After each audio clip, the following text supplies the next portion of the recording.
Onların səsini eşidirsiniz yəqin. Onlara da ot vermək lazımdır. İndi taya qalxıb tez düşürtməliyəm. Getdik. Hop!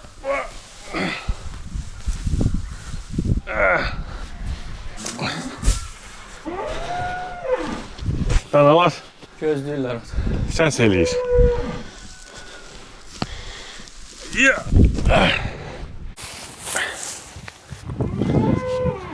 Hamısı acdır. Nahar vaxtıdır da ona görə. Bəli, nahar vaxtlardır. Öyle qabanı yeyirlər özləri. Bəli, bəli. Özü bilir də bunun nətər yemək lazımdır. Danaları yemlədik. Bəli, indi qoyunlara ot vermək lazım. Bizi gözləyirlər, baxın. Qucu.